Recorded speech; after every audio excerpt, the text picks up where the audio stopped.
Aeg on järjekordseks videoviku mõtiskluseks. Inspireeris mind see pink, kus ma praegu olen.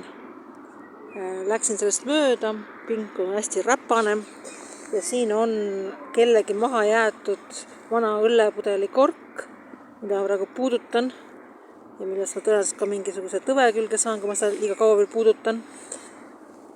Ja ma rohkem ei puuduta. Et miks ma sellest korgist tahan rääkida? Viimast korda ma tundsin väga suurt õnnejoovastust, väga lihtsat asja tehes. Nimelt ostsin ma pudeli jääteed oli vist. Võib-olla oli limonaad, ma ei mäleta, vahet pole. Ostsin pudeli midagi. Ja keerasin sellelt korgi pealt ära. Kuulake hoolikalt, mida ma ütlesin. Ma keerasin sellelt korgi pealt ära. See on midagi, mida Euroopa Liidu riikides enam teha ei saa. Et kui ma ostan pudeli, see kork jääb sinna pudeli külge, aga selle pudeli jääteed või limonaad või mida iganes ostsin ma Hongkongis.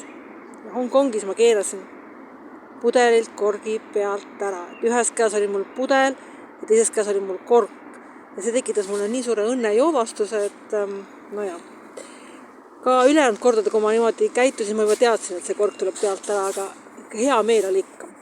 Ja see tekitaski mulle mõtte, et maa peal ei ole sellist paradiisi, et kõik riigid on oma probleemidega, aga need probleemid ei ole samad. Et mõni riik ahistab punktis A, teine riik punktis B, ja kui minna siis riike, kus on sind ahistatud mingis punktis, ja lähed teise riiki, kus selles punktis ahistamist ei toimu, siis tekibki selline kohutav vabaduse ja õnnetunne.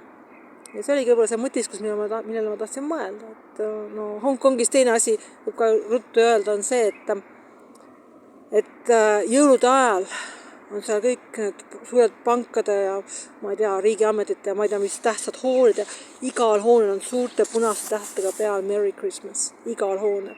Ja seas naerma, sest minu pank, Swedbank näiteks, ei suuda mulle elu ilmaski saata jõulukaarti. Alati mingid häid pühi või midagi hägust, eks ju. Ja see on, inimesed ütlevad, kas Euroopa Liit on Nõukogude Liit. Euroopa Liit on Nõukogude Liit koos banaanidega. Et Nõukogude Liidus pidasti banaanidega oli probleeme.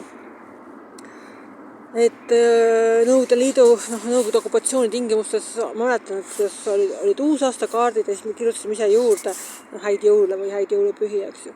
Et seda ei tohtinud kaartidel olla.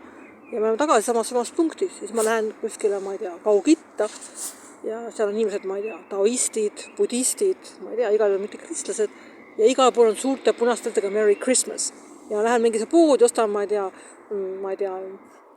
natuke teed või midagi süüa ja omanik ütleb ka ilusti Merry Christmas kogu aeg. Ja ta on hiinlane.